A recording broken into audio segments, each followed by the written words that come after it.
What is going on? It's Alex coming back at you with another video, and today we're going to be breaking down the 2025 NFL Draft quarterback class. Now, I'll say it's top 20, but it's actually a top 23 because, you know, I love you. Feel free to like, comment, subscribe. It's going to be the offseason. It's going to be a grind, but we will never stop working. Even though it's going to end up dropping off 10x, we're still going to be balling out. So, feel free to join me. Have a good time. Feel free to continue dropping comments because that's what makes the job fun. Let's get right into this. Feel free to also check out the sponsors of the show, UnderDog Fantasy. They're like literally my favorite people ever. Just got a new contract with them that extends us an extra year, so feel free to use that code. It's going to be in the link tree. It'll be easy. You just press that button, go in, use my code. I think it automatically applies it for you anyways, and then just deposit $10 if you want to. You get up to $100 match, by the way, and then you send your boy $60 every time you sign up, so it would be greatly appreciated. Let's get right into this. Full transparency is the thing here. But before we actually start talking about those quarterbacks, let's see how I grade them, because I think that's going to be kind of key. I'm going to have 4 tiers. I debated putting 5 because I have a couple of guys who are not going to be NFL caliber in my opinion, but you know, for the sake of simplicity, 4 categories is enough. So tier 1 is going to be those guys who are legitimate starters, and the basic, you can read, by the way, but talking about the tiers, I essentially say where they are right now, and the basic premise is that if they're in a very good system, they could be maybe a tier up. If they're in a system that's not conducive to them, they may be a tier down. If they're in maybe awful coaching, continuous cycle of offense coordinators and just can't get rhythm, maybe 2 tiers down. So basically, guys who I have as starter quality, QB1s, could be, you know, essentially a developmental guy in a system that they're just not built for in a very bad organization. But maybe developmental guys who are in a very good system and they're in a place that really knows how to coach guys, they could end up becoming starters. Absolutely. That's what I love about this, is because I get to explain my grading scale through tiers as well as through a ranking. So you'll see that in the top left. They'll still be graded 23-1, but they will still be, you know, based on those tiers. Shows how I think of them. Basically, are you a starter? Are you a backup? Are you going to be basically a developmental guy? Or are you going to be practice squad / UDFA? Now, I do have an it factor. I have dream fits. Don't take those too seriously. They're there for fun more than anything. But essentially, when it comes to it factor, it's what doesn't get encapsulated with my grading scale. Like, do you have a great motor? Basically, do you have injury history? That could be what shifts it. Your height and weight, your frame, that could be something that shifts it as well. But look at the categories. We got arm strength. Basically, do you have good zip? Do you have good range? Debating on splitting that, but man, I mean, there's only so many categories. There's only so many ways that you can dice up. Like, there's so many ways you can dice up an onion before you're just dicing up a freaking onion. And then, you know, I think it's pretty solid to encapsulate that in one larger grading scale. Processing to me is huge. I don't think you have to have a cannon of an arm, so technically processing is the biggest factor. Basically, do you make the right decisions? I feel like that's kind of key, is to play quarterback. And then accuracy and placement. So I got short, medium, and deep because I think quarterbacks fluctuate. Guys like Quinn Yates, we'll see about it very soon. People are going to get their feathers ruffled.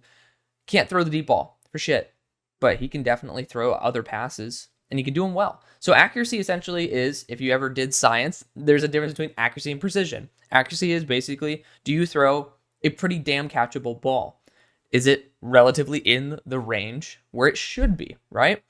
Placement is, do you put it on the money? Do you throw it dimes? And I think, to be honest, I wish I made that a little bit heavier in my grading scale. Something I'll debate on, but placement is key to me, because if you throw a ball and it's here, if there's a DB right there, who gives a shit if you threw it on target? Like, you need to throw it on the money.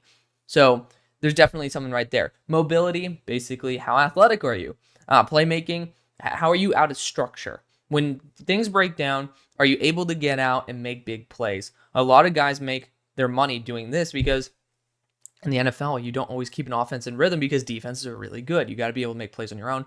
Mechanics, lower body, upper body mechanics. I think that's very tweakable. It's a low point category. Timing, honestly, it's something I should maybe put a little bit more as a higher weighted category. Do you throw on time? There's certain quarterbacks that make the right decision, but they're way too late to their read. So definitely something to keep an eye on there. And then pocket awareness. Essentially, do you understand? Do you feel pressure? Like, do you get blindsided by pressure? Because that leads to unnecessary sacks. Let's get into the video, because I already know some scumbag is going to say, oh, the real video starts now. But much love to you. Starting out with the number 23 overall player, it is Kaden Salter. You know, I was very excited to watch him and give him a good grade. I like Liberty quarterbacks. Like, it's just something that, I personally want to love players, right? I just do. I want to be like every single year for there to be, a Caleb Williams, but not every quarterback's going to be Caleb Williams. Not every quarterback's going to get drafted. There's 23 guys who I graded in this, right? Like, you're not going to see a whole entire new regime of quarterbacks being drafted to rosters. But if you want to get an understanding of how I grade, C is average. C is adequate. So I just don't think anything by Kaden Salter is adequate. It's not awful. Like, F is like D to D minus to F. That's pretty bad. D plus is like, that's subpar. You guys get the grading scale, right? So arm strength, there were a lot of balls that kept dying. I'm very lucky. Like, I'm very, I was a little bit lenient on that grade. Could have been an F. A lot of balls that just continued dying. His first pass I saw, it was essentially an almost underthrow on a 5-yard swing. Like, certainly some issues there. Processing wise, like, he does seem to sometimes make the right decision, but it's really manufactured. When the play broke down, which we'll talk about playmaking in a second, he ended up making a lot of very poor decisions, a lot of turnover-worthy plays, in my opinion, that were not accounted for by PFF. There's just a lot there that I did not appreciate. Overall, I think his best accuracy most consistently was in the deep accuracy portion, but the balls were all over the place. There were very, very few passes that went right to the numbers. So I'm not a huge fan of that personally. It is what it is. Mobility-wise, I was very underwhelmed. This guy runs a lot. And you see the offense, when he starts messing up his passes, they'll go heavy run, and then you'll see him try to take it quite a few times. Not a fan of that. He is probably one of the worst, if not the worst playmaker I've ever studied at the quarterback position. Just somebody that, again, makes those wrong decisions when the play breaks down. He doesn't have the athleticism to escape NFL edge rushers or even NFL defensive interiors, in my opinion. And timing, his offense is pretty rhythmic, so it's not impossible to do that. But there were a couple plays where I thought he made the right decision, just took way too long to get there. And then he did sometimes feel the pressure. Mechanics-wise, super wide base, tilting over when he throws. That's going to cause a lot of elbow pressure. It doesn't generate enough torque. We'll talk about that as time goes on. Grayson McCall is next. Again, I honestly debated for these two guys putting a new category, which is like not really NFL caliber, but, we can leave the ceiling there for a practice squad. I thought that too many balls died on him. There was no legitimate velocity. I was not a fan of that. The best thing about him was, like, I felt like he could keep an offense in rhythm because he was throwing at the right time. His timing was actually really solid. It was when guys were just getting out of their breaks. I saw some anticipatory throws. There's something to like about Grayson McCall in that factor, but he didn't, just because you throw the ball in time doesn't mean that you're actually throwing it to the right place. And I saw a lot of balls that essentially just were not put in the right spot or were very difficult to catch. They weren't legitimately catchable balls, in my opinion. So it definitely hurt me a little bit on that because I wanted Grayson McCall to be like a top 10 quarterback for me. You can go back like multiple years. I've been just pretty much praying that this guy would end up being successful. This guy said he was like pissing teal and black or something like that. I forget what the colors were. I know it was teal for Coastal Carolina because he's like, I'm not transferring anywhere. Transfers to North Carolina State. It's just pretty obvious that I don't think the NFL sees him as much of a threat. For the dream fits, by the way, we're talking about guys who I don't think will make it to the NFL. I'm not going to be disrespectful and start putting like CFL logos and shit like that. But, essentially they're teams that might want to take a shot on a super deep quarterback who, essentially is going to be a good backup. Maybe you could toss the Chiefs in there. But again, don't take those too seriously. They're there for fun more than anything, just to populate the screen, give you some ideas of some teams I think they'll be successful on. Now we'll go to KJ Jefferson here. So KJ, he had 3 plays out of all the plays that I've seen of him that I actually liked. But those plays were pretty damn awesome. So I don't know if he's an actual NFL quarterback. I don't. But I've seen him be able to climb a pocket and throw a 50-yard deep bomb on the money for a touchdown. That was pretty awesome. That being said, he has a pretty noodle arm for the fact that, he has good range, but there's no zip to it. He has really, front arm mechanics, not really great. A lot of these guys just have really poor bases. Essentially, you should keep a really tight lower base. Think about golfers. They generate a ton of torque. Like, you should be keeping a relatively thinner base. Guys who spread out their legs too much, how can you twist your hips? If your front foot is planted, that's how you generate less torque. That's why some of these balls die. Talk about Jalen Milroe. That's my biggest issue with him. He ends up stepping way too wide. He already turns his hips before, like way before he's even generating the torque from his upper body. So you just see these balls die. I see that with KJ Jefferson from time to time, although it is more consistent than a lot of other quarterbacks. But essentially, his balls were just all over the place. It just really was not something that I thought would be translatable as a legitimate quarterback in the NFL. But, you know, he's not even going to Arkansas. There's my first mess up of the day. He's UCF. See, I copied the freaking logo and him from a previous slide, but he's going to UCF. There we go. Caught myself at least. That's a plus. But anyways, you know, essentially teams that trust some mobility, maybe some teams that'd be willing to try him at other positions, keep it real. Now let's go to Garrett Green. So Garrett Green was someone who I really wanted to be successful. Like, I was dying. I was like, oh, I want this guy. Like, this guy could be my guy, right? You see him right away. I'm like, dude, this guy is electric. Like, electric. He will run all over the field. Like, if Bill Belichick were still around, it's not like he's dead, but if he were still coaching, this would be a quarterback. I'm like, I'm sending him his ass to the Patriots because he's going to play something. And I debated putting wide receiver / running back convert. But if you look at his stats at the end of the year versus, I think it was Baylor. It was Baylor or Cincinnati. Like, both those games were fantastic. But I think it was versus Baylor. He had 16 throws. Seven of them were big-time throws. That's ridiculous. Like, what the hell? When you watch that game, because I don't like watching like the best of the best games because most of the time that doesn't translate. You need to see how guys act in failure, not in success. But I was like, all right, screw it. I want to watch Garrett Green. Because I was like, essentially, I'm saying this guy's a running back or a wide receiver convert. And I ended up being a little bit more lenient because I did see those. He made some very solid plays, but a lot of it was kind of YOLO. Like, he basically just said, I'm putting the ball up there, and luckily it was the right spot. So keep that in mind. I think his arm strength was adequate.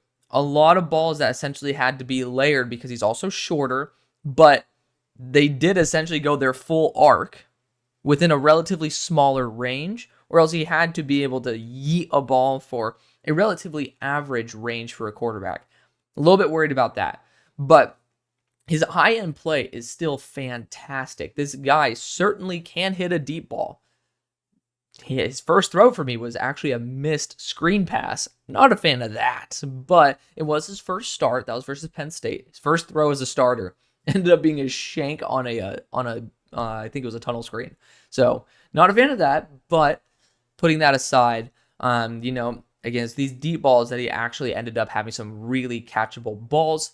And, you know, there were extremely high levels of inconsistency with his ball placement, but you still saw that it was there. And I think that came from the fact that he also leans, like, I honestly would be surprised if he had a baseball background, but I honestly wouldn't because it feels very baseball-esque, like a really athletic player who likes to lean. It does feel like that's more of baseball mechanics than NFL. But essentially, you know, a lot of balls died on him. That's what kind of sucks. If you ever see an arm strength under a B, like B minus, you could tell when the ball starts to drop and when it loses its velocity. Spin's not there. You know, there's just a lot of factors that play into arm strength more than just, you know, hey, he throws really far. Ball zip is a real thing. So I would love to just see him go to a situation that, you know, he can end up being more of a gadget guy. He's the only quarterback I've ever graded that got a gadget role. So keep that in mind as well. Kadekumnick's next. Technically, he's the same grade as Garrett Green, but for totally different reasons. I actually like Kadekumnick. You know, he's very inconsistent. Very. And he had only 11 big-time throws last year to, I think, 19 turnover-worthy plays. So that's an ass ratio. Let me just call it out right now. That is an awful ratio. And this guy definitely throws some turnover-worthy plays. But when he is in rhythm, I do think he's worth taking a shot on. And did I keep whoopsie, I guess I kept the same. I mean, who gives a shit about the dream fits on these backup quarterbacks if we're going to be completely blunt?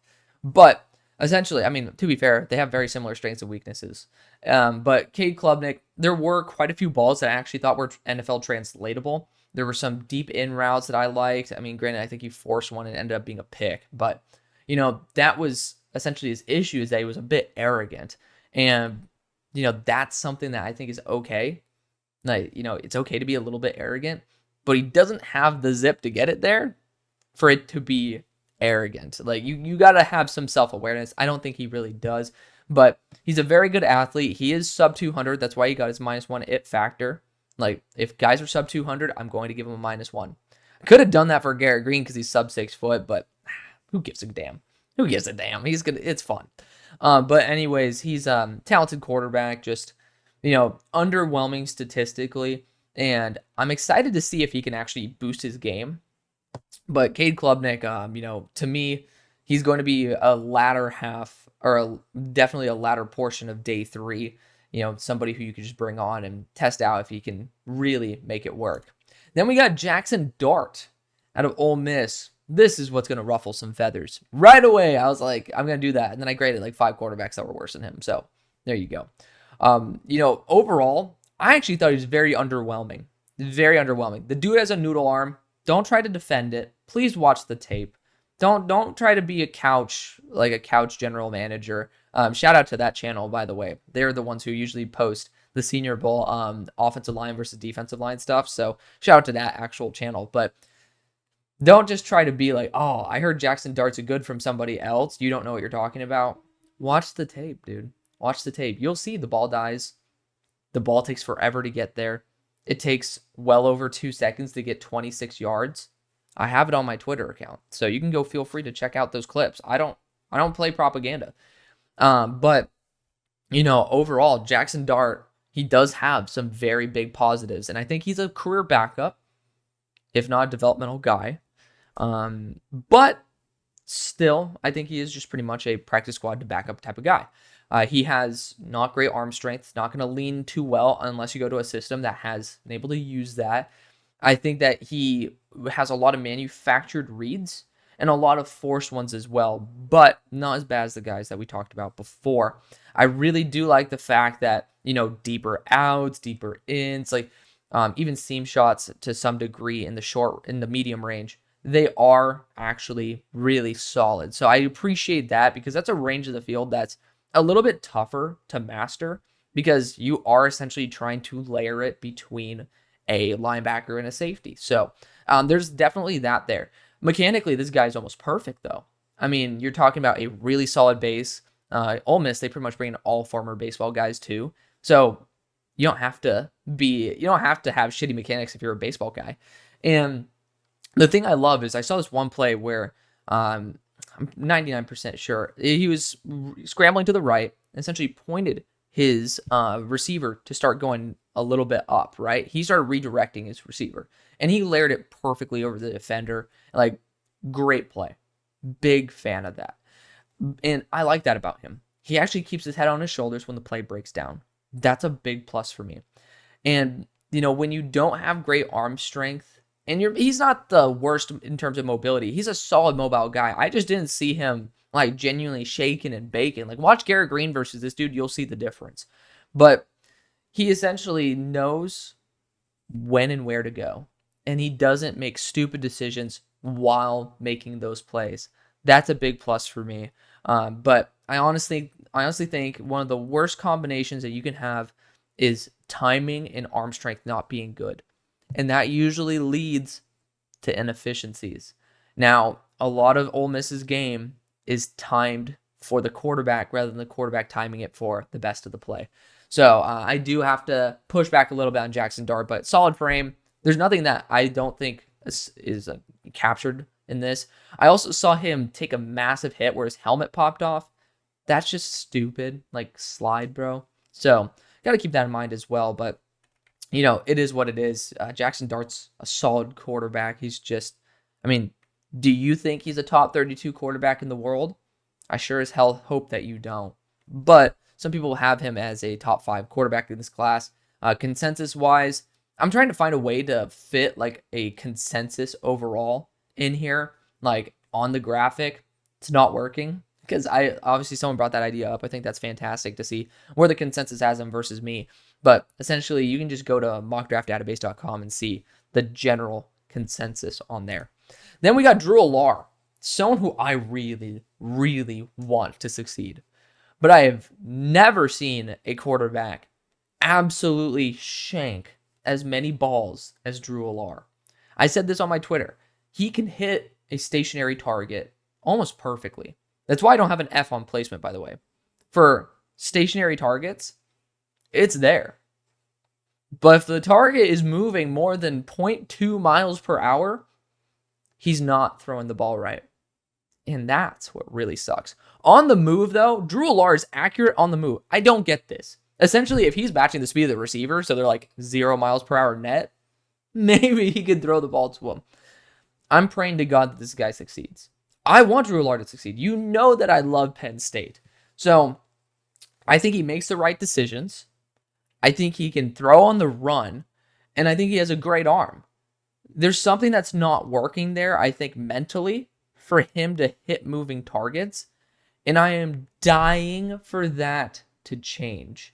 And apparently he uses the same QB coach that I see online, who posts his backup, by the way. I never see posts about Drew Allar from his QB coach. I see the backup of Penn State posted quite a bit by the QB coach. Gotta call him out on that. I don't know what's up with that. But, you know, he should have better mechanics because that coach is really good at mechanics. You can follow him on, I think it's called QB Motion on Instagram. Follow him. You get to learn about QB mechanics. Essentially watching that upper arm, watching that tight lower base. I mean, it's fantastic. So you don't even need to hear it from me. You can hear it from him. But honestly, Drew Allar doesn't have many issues except for the fact that he just cannot hit the target. If he ends up working out, by the way, that's why he's developmental. He's the same grade as Jackson Dart, but there's a lot more I love about his game. If he can end up learning and growing and maybe just getting more comfortable, I think he could end up really making it. So it's a guy who, in a perfect situation, remember, think about the tiers. In a perfect situation with a really good outcome, he can go up 2 tiers to a QB1. It's going to be hard, but it's not impossible. Let's continue on. Donovan Smith. So apparently, I mean, I said he was going to be top 250 because I didn't think people loved him. Then Bengal just said with the first pick of the 2025 NFL draft today. So, you know, maybe I'm a little bit wrong about that. Anywho, that's pretty much there just to give you a general consensus of where I think he'll go and also where the, you know, consensus board is. Low-key, I honestly think that that's probably a good place. Feel free to drop your comments down below. Maybe projection is maybe where I should say consensus because it's going to be right below where my grade is, like consensus QB 16, right? So let me know what you think about that rather than saying where I think he'll go. I usually do that just to show the difference between where my grade is and where I think they'll go, like where they should go. But keep that in mind. You know, when I was listening to my buddy who's an Eagles fan talk about Jalen Hurts, everything started adding up for Donovan Smith. It's like he's a really big, strong quarterback with a good, not great arm who kind of just follows the rhythm of the offense, can hit pretty much almost any pass, but maybe isn't like, you know, a sniper. But he's not the most athletic guy, even though he looks really athletic. Like, it's like, I was like, damn, that's like describing Donovan Smith to a T. And even though he's 4 inches taller and 21 pounds heavier, because I'm pretty sure Jalen Hurts is like 6'1", 220, but it's still very true. So I think that that was more of an epiphany I had last night. It is what it is. But I do love his arm strength.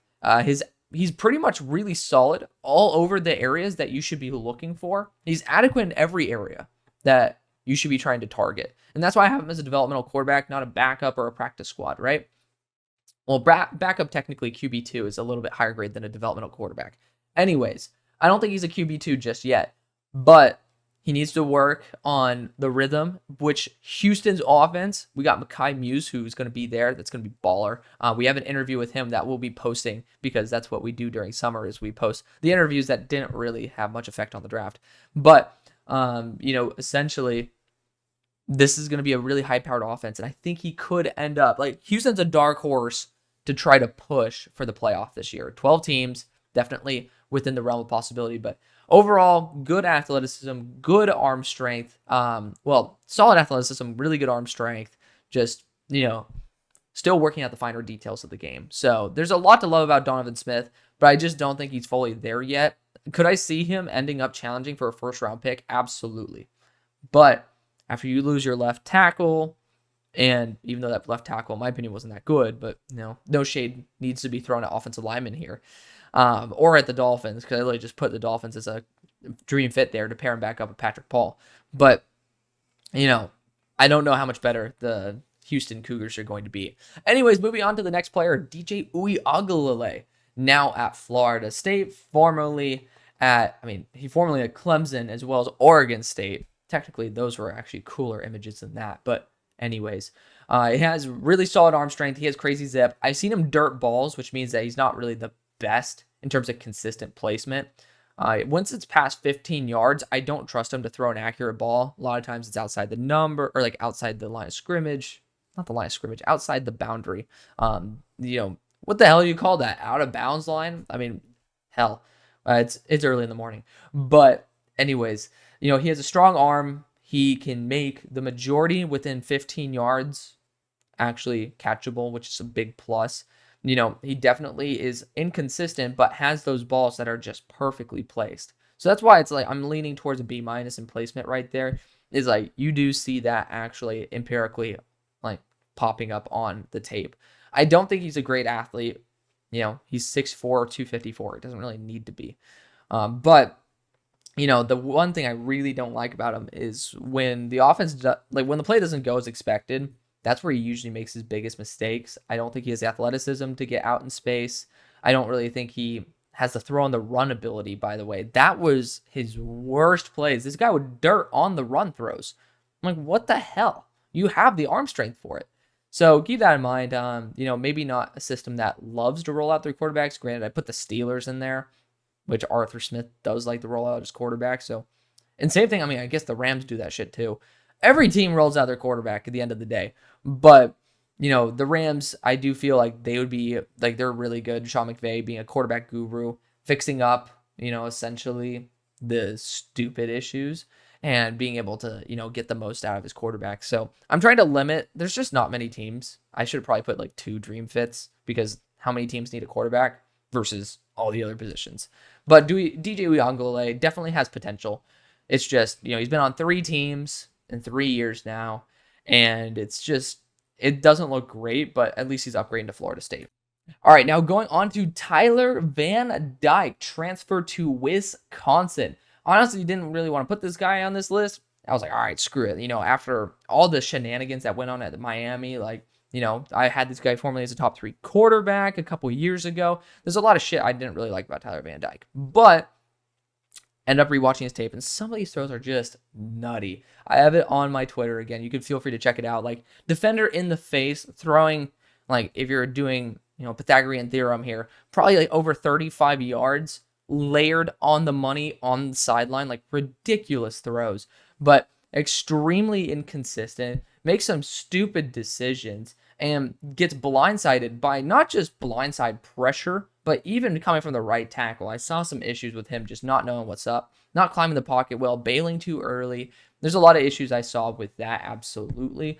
And, the thing is, I didn't see enough to justify hating on him because I think he actually might succeed there at Wisconsin. They're another dark horse to be able to compete in the playoff this year.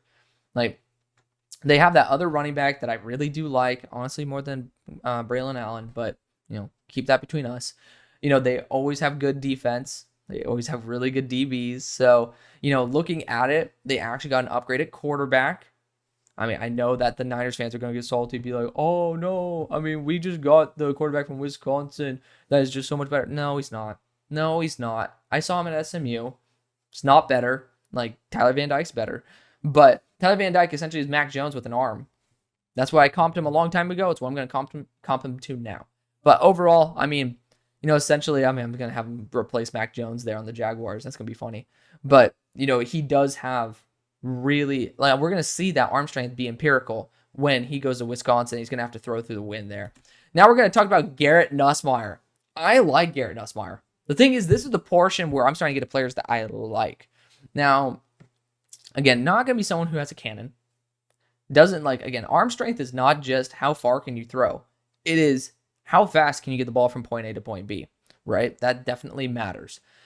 Processing wise, I mean, he only has one start on his career. That was his bowl game. So there's only one game to study for him. But, you know, he makes the balls catchable. That's a plus. A little erratic deep, but that's okay. You know, I think that the thing I loved most about Nuss was on like swing routes, flats, like or even drags, he threw it to guys who are on the move and they didn't have to slow down. They didn't have to even like really speed up. They just felt in rhythm. That's awesome. I love seeing that.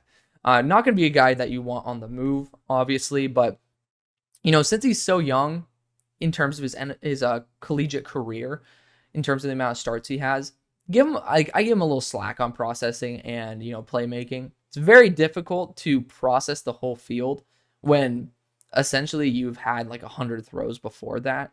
Like, it is tough, and he did a very, very good job. You know, again, that IQ stuff is something that comes with experience. Not many guys have it right away, but of course the elite ones do. So overall, I actually liked Garrett Nussmeier's game quite a bit. Didn't really think too much about, like, you know, maybe who he could be. I don't bullshit comparisons. Like, if I feel like something matches up, I will tell you about it. But Garrett Nussmeier, certainly someone who I think could lead this team to very similar success as Jaylen Daniels. Jayden did have, I think, 11 higher grade than him, but that's also because Jayden is a superior athlete and a lot of other things I really liked. But LSU's doing a very good job there. Now we're going to talk about Quinn Ewers. Oh, here comes the hate.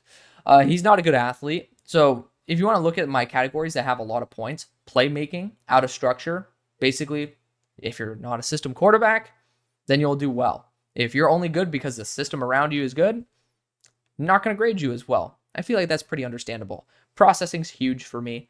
Arm strength as well.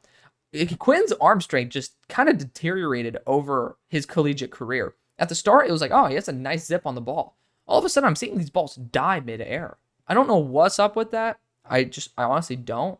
I don't really get it. I think he throws the ball way too late. There's a lot of these routes where guys are breaking, and he's waiting till they're fully out of their break to throw the ball. You got to throw some anticipation, or at the very minimum, when they're just starting to get out of their break. I thought a lot of times the passes that, you know, were intercepted, or the passes that should have been intercepted, were because he just didn't throw at the right time. Like, it's not that he made a bad decision. It's just that he didn't make it at the right time. In the NFL, that doesn't get any easier.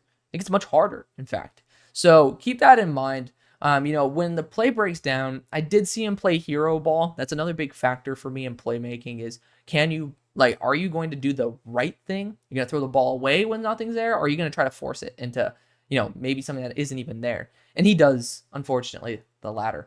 Deep accuracy wise, he's up there with the worst I've ever seen.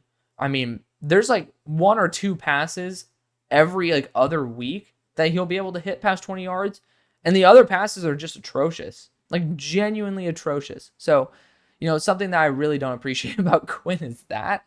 But, you know, it is what it is, man. Quinn Ewers, I'm really hoping that changes, but it's pretty obvious when Xavier Worthy and A.D. Mitchell tested as well as they did, you didn't see that happen too often on the field. And it's because, not that Sark can't use his receivers, we saw it at Bama. It's because I don't know if they really had their heart in it because they couldn't trust Quinn to do the right thing. So, you know, just for me, really hoping that Quinn bounces back, but he also is sub 200. Like, he's a thin guy who's gotten injured before. I could have given him a -2 and dropped him even lower. Decided not to. But I don't think Quinn's as much of a guarantee as you think. I don't know if Quinn starts this year for the whole year. You have Arch Manning, who has been able to show some form of propensity to be a really good quarterback. If you see a quarterback with that level of capacity and you're having a little bit of issues with Quinn in terms of getting the most out of his receivers, don't keep it out of the realm of possibility that Quinn doesn't end up coming out of this class and ends up transferring. Keep it in mind. Kyron Drones, this is going to be one of the guys who I really love. I actually had him as a way too early, I think he was a way too early 2024 guy as well. I had him as a first rounder before he transferred to VT. Maybe it was 2023. I remember just watching him at Baylor. I love this guy's arm. I really did. And he has some fantastic throws. Now, I think that he needs to either throw some of these crazy throws earlier, or he needs to not make them at all. He luckily has the arm to be able to have that arm arrogance, but I just don't think in the NFL it's going to work. He does stare down his read sometimes, but for the majority of the time, for the majority of the time, Kyren does a great job. My one issue with him, genuinely, I'm like, throw the freaking check down, dude. He loves the big play. Loves it. To the point where he is so zoned in on what's downfield, he doesn't know what's going on around him. That's an issue. But this is also his first year genuinely being able to get in rhythm. Damn it, I forgot to make mechanics a freaking gray color.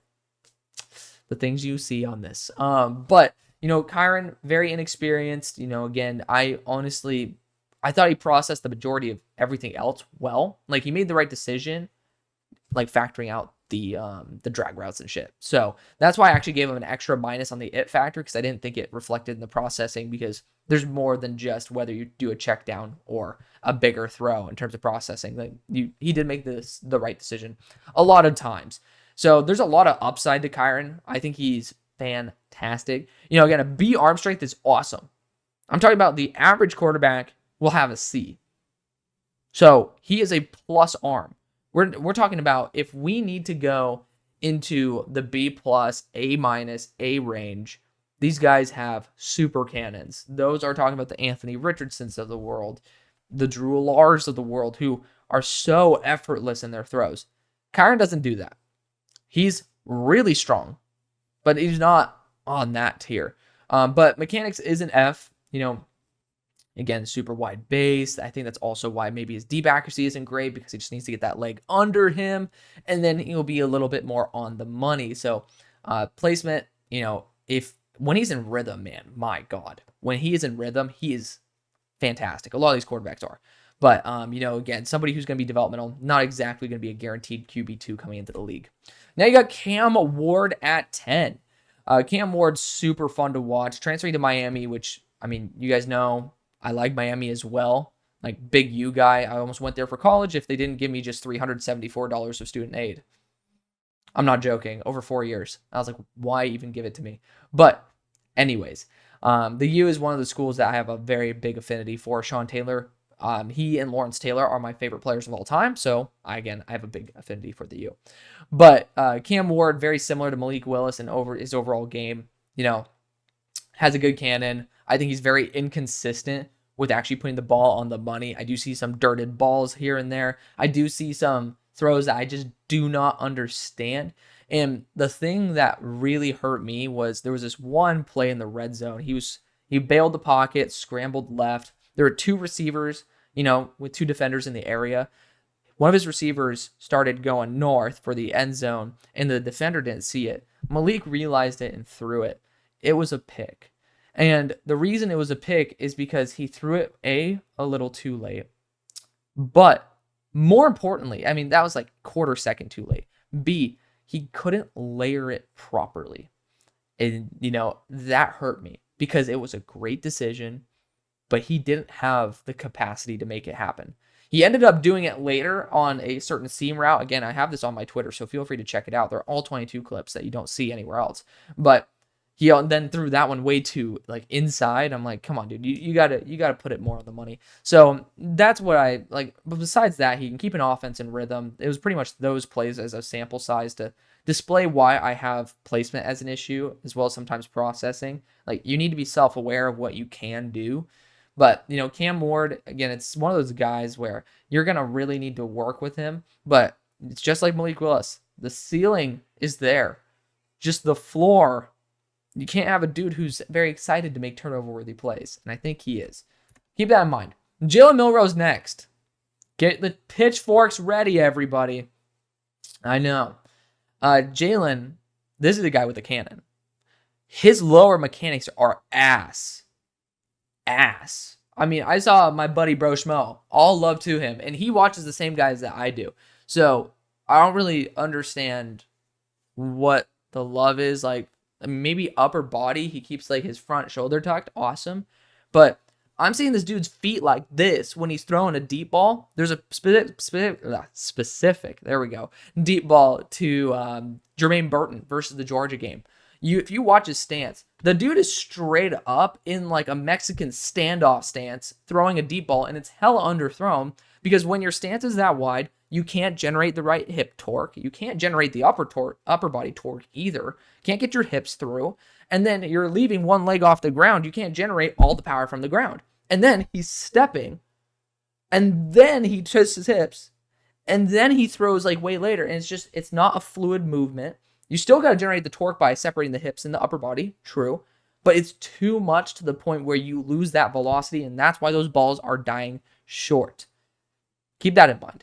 So, great athlete, obviously. I mean, this is a dude who will truck right through some of my favorite players, and he doesn't give a fuck. And that's what I love about him. He ends up doing a great job out of the system. That's the weird thing. In system, I don't know if he does the best job. But out of system, when things break down, I mean, sometimes I do think he should, hit the wide open check down, but he still makes a positive play when the play breaks down. I appreciate that about him. In a lot of his plays, I think he does the right decision, and he doesn't realize it until it's too late. A lot of these red zone targets, he thinks he processes it too late, and it looks like he underthrows a guy or essentially like just throws it to a bad spot, which he does, but it's because he sees where he should have thrown it, and I think he throws it to that spot. So I'm trying to give him some benefit of the doubt here. It is too late of a decision sometimes for him, and that's what kicked me in the nuts. And with more experience, I think timing will get better. I gave him a +1 because he is actually getting better with his mechanics over the offseason. I'm going to give him more credit as time goes on, but I need to see that in the game. No one gives a shit if your mechanics are good on the practice field, man. If you can't put it in the game, you're still going to be affecting the game negatively. Very excited for Jalen Milroe, though. I mean, fantastic potential here. But there are some real parts of the game that need to be tweaked. Now let's talk about Will Howard. I really like Will Howard. I don't think that, he's another player where he also had a scrambling to the right moment, point, and layer, right? He has those plays. Like, that is elite level traits. Like, he has elite NFL traits. But he also doesn't have a plus arm. He also sometimes makes some stupid ass decisions. He's very arrogant, even though he doesn't have the arm to be that arrogant. But overall, I mean, he's also kind of big, but not mobile, as you could see. Like, there's a lot that, I mean, also I think he had some fumbling issues this past year. Doesn't process where the defenders are, and I think that's another reason why. I think Will just needs to become a little bit more consistent. At Ohio State, I could totally see him winning that starting job, but it's the fact that when he makes the right throw, when he puts it like on the money, he puts it on the money. Like, guys don't have to slow down. These are perfect passes. So very excited to see that. Just need to be a little bit more consistent overall. Just he also, my one issue with him from that I noticed that isn't listed here, he ends up getting hurt like mid-game a little too much. I saw this like during some of Kansas State's games. He'd be ending up like leaving the game for a couple reps, coming back, leaving the game, coming back. Like, dude, don't take the big hits. Like, he would take big hits, and it's like, dude, like, straight up slide. Like, you're past the first down marker, slide. There's another issue why it affected his processing. I thought that, sometimes he put himself in harm's way when he didn't need to. Number 7, Riley Leonard. This guy, really solid quarterback. Really solid overall. Nothing that's like jaw-dropping, but really solid overall. So this is the first portion where we're starting to see like quarterbacks that I think could be, fringe starters, right? So my tiers essentially are starter, fringe starter, developmental guy, practice squad. So fringe starter here, the beginning. Good arm, not great. Does the right things. And I think that's only going to get better at Notre Dame. I mean, he's coming from Duke, right? And he actually made Duke pretty damn solid. I mean, this poor guy had 6 drops in some of his games. So when you're looking at the stats, you're like, this guy had 69 yards passing this game. Look at the drops. Also look at the team around him. Like, essentially he has a couple offensive linemen, that's it.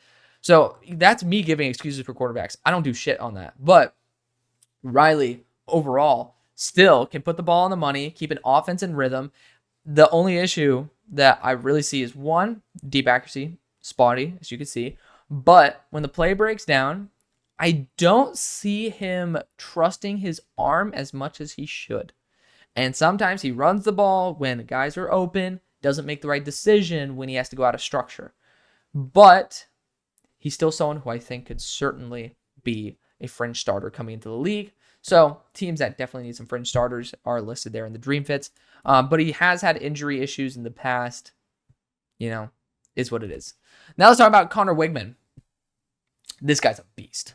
So this guy's potential to be the best quarterback in the class. Overall, as a passer, great, right? Great. Had a season-ending injury pretty early on. That sucks. But, essentially the finer details of the game is what he sucks at.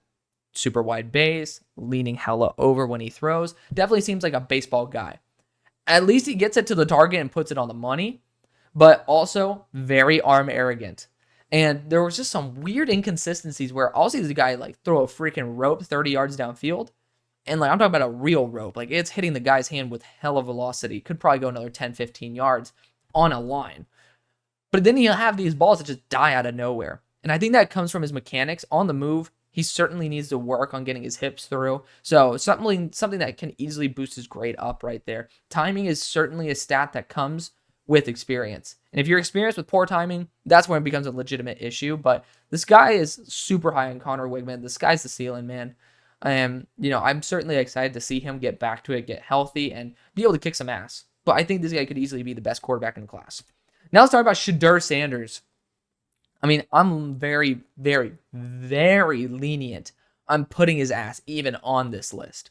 Because the amount of baggage that you get with somebody who is a shitty-ass leader, stuck up, and has a father that, just genuinely cannot remain professional,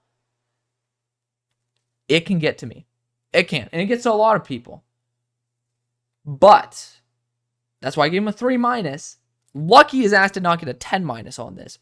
But we're leaving it there. NFL teams don't like that. If you want to argue that, talk about Spencer Rattler, dude. This guy's a first overall pick. Better talent than Shedeur Sanders. Noticeably better talent. Gonna call it out there. Spencer Rattler was a better talent. But Spencer had a history of being an asshole. He had a history of even pushing away his best friend, Austin Stogner, transferred out. That was his best friend who left him. Keep that in mind. But the thing is, Spencer actually cleaned up his game this past year. He cleaned up his personality. I got to see him in Mobile. He was not a genuine douchebag. So even with cleaning his game up for a year, he still went in the 5th round.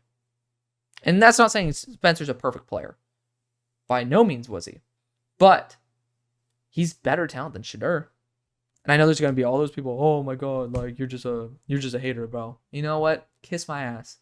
The good thing about Shedeur, though, he is a good talent.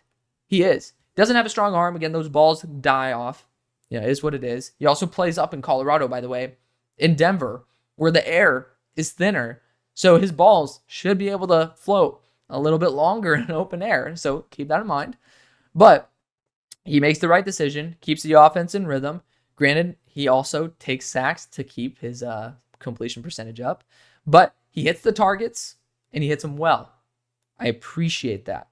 I did not see mobility. I could not imagine. If you told me, this is Deion's kid, who's the best athlete, arguably, of all time, can't see that. And when the play breaks down, don't really see him making the right decision. See some hero ball there. Also see him taking sacks because he doesn't want to, push. Mechanics, didn't really see much that really wowed me by any means. Lower body mechanics, I just didn't see the hip torque, the generation. On the move, didn't really see that, but certainly something that could be tweaked in time. I did think, again, whenever I say offense and rhythm, timing is usually going to be a good grade. Unless these guys keep their offense in rhythm and then just randomly don't understand how to process past 5 yards, then that's where you can see some discrepancy there. But one thing I do love is that he did know when pressure was coming. He didn't take unnecessary hits. So there's a lot to love about Shedeur. There's a ton of upside to his game, but he comes with a ton of baggage.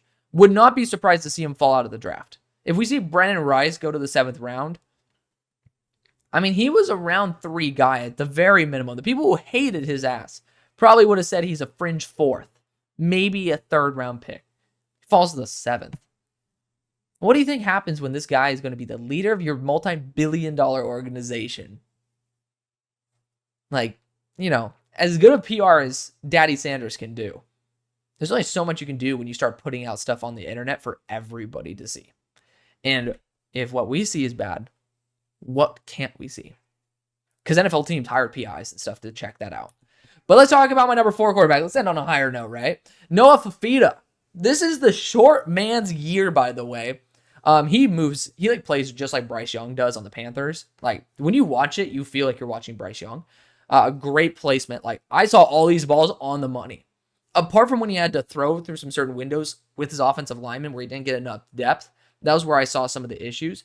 But overall, man, as a passer, great. I give him a 3- because this dude's short and skinny. Like, skinny in terms of like overall weight. Like, he's not NFL height, he's not NFL weight. You got to be over 200 pounds and 6 foot. That to me gives you that type of like non-it factor, which, yeah, he's 5'11. Whoop-de-doo. But you guys might agree with this. Every inch does matter. Take it as it is. But he actually does have really good zip on the ball. It'll go from point A to point B on a line. It'll be there. It'll be perfectly placed.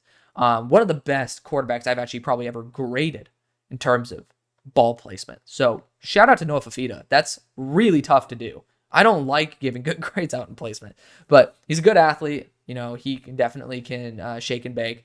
But I did have some issues with his decision making when the play broke down. You know, he does have some hero ball to him. Sometimes, you know, I just don't really think that he makes the right play when shit hits the fan. I think he can crumble a little bit.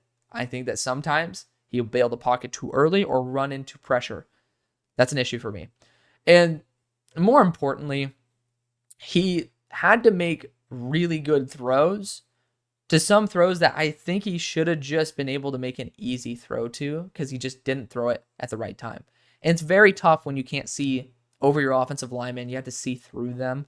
Like, it is tough. I understand that, but that's something that you can't throw aside when you're evaluating all quarterbacks with the same scrutiny. Like, you got to see your receivers. And a lot of times I didn't think that he chose the right option at the right time. He chose the right option and then had to fit it into a window that's far smaller than what he probably should have. But also another guy that needs to work on his overall lower body mechanics.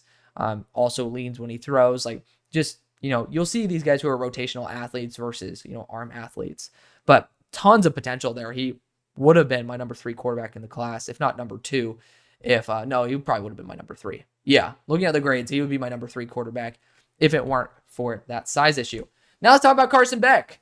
I do not hate Carson Beck. People think I don't like him because I comped him to Kenny Pickett. But he doesn't have a big arm. He's really mobile. Keeps an offense in rhythm. So at least there's that. And, you know, he senses the pocket well. He knows where the pressure's coming from. But I saw this dude miss reading wide open targets. Like wide booty, butt cheeks open targets. Is that right? Golden Mutt's the guy where I got that. Like, it was booty cheeks open. I saw that. Wide open guys. Did not get seen by Carson Beck. Forced it into a window. I don't like when there's forced reads. I also saw balls die. He does not have great ball velocity. But he's a really solid quarterback. I don't think there's much that to his game that I don't like. There's just not much to his game that I love in terms of him as a thrower of the ball. I didn't see him throw receivers open enough. That was another thing for me. I saw it a couple times. It was like, hey, come back here, come back there, where he'll throw it to the outside shoulder and be able to direct him upfield. But it wasn't consistent. There were a lot of times where he'd throw it behind a receiver moving across the field. For me, that's a big no-no. But there's a lot that is actually really solid. Again, he has an adequate arm. He has an adequate processor. He's slightly above adequate in making balls catchable within 15 to 17 yards. Deep ball-wise, I did see it fluctuate a little too much. But essentially, he's a little bit more than adequate in terms of where the ball is going to be placed. Remember, C is adequate. If you want to change the wording, It'll make it seem a little bit more palatable. But I did like Carson Beck's processing when plays broke down. That's a big thing for me. The NFL just never has it to where every play works out the way that you want it to.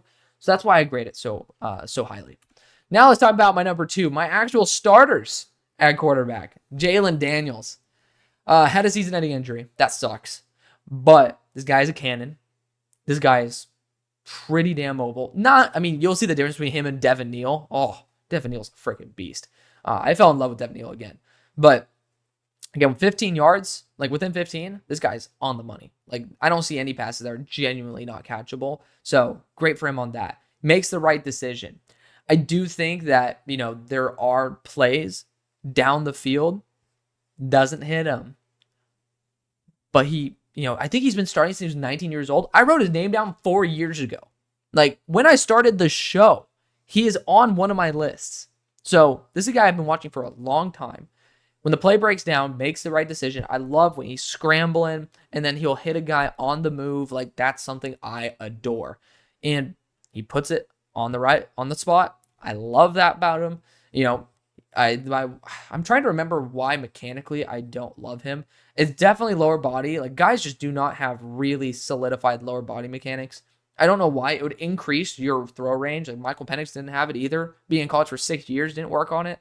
Don't know what's up with that. But, again, guys who are leaning, there's just on the run, not throwing when a certain foot is down. Like, there's all this information out there, and guys just don't work on that.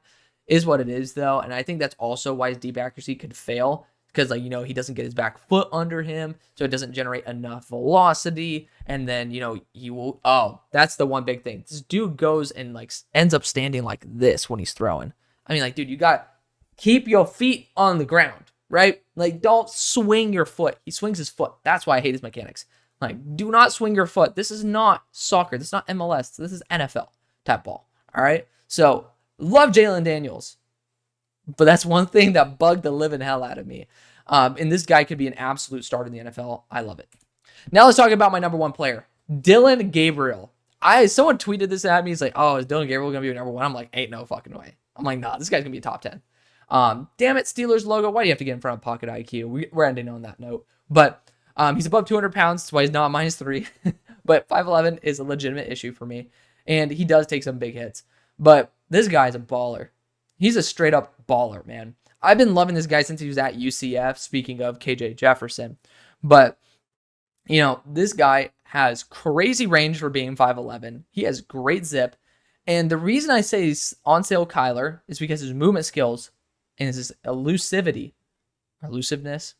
is very similar to Kyler. But his rainbow ball is on the money Russell Wilson. It is beautiful. When he has to throw every other ball except a rainbow ball, though, it can fluctuate as to whether he's going to hit the target. But that rainbow ball, when it hits, nobody throws it better than him. And, just somebody that he's certainly going to shake and bake. And he's actually somebody where you'll see it's actually on a rainbow ball. Forgetting which game I'm thinking of. But the most beautiful mechanics you've ever seen. Like, back foot under him, tight front shoulder, keeps the body square, pounds his foot into the ground to generate extra energy, rotates through, doesn't swing his leg, and it was a thing of beauty. I love that about him. One of the issues I did have with his playmaking when he got out of structure, I think he did trust his legs a little too much rather than his arm. I want to see that a little bit more empirical. But overall, there's not much that's actually wrong with Dillon Gabriel. Now, he would be QB3 tier. He'd be in that range. In last year's class, and maybe a little bit lower, but still freaking awesome. I love Dillon Gabriel. I think Oregon actually might get the championship this year. Oregon's going to be back-to-back quarterbacks that I really like, but this is a year that isn't very top-heavy, as you can see. It's a year that, you have 2 guys that I don't think people really have as 1 and 2. So you're going to see a lot of variation there, but you're going to see a lot of really good developmental depth. And in the NFL right now, I think that is needed now more than ever because we have a lot of guys who can actually be starters. But we don't really have that young youth who genuinely deserve a chance to develop because maybe the ceiling's not there or just maybe not the talent's not as good. But this class has a lot of good talent to be able to develop. And that might be worth more now than what you actually think when you actually see it in that first rookie year. So, thank you so much for watching. I love y'all. See you on the far side. Peace.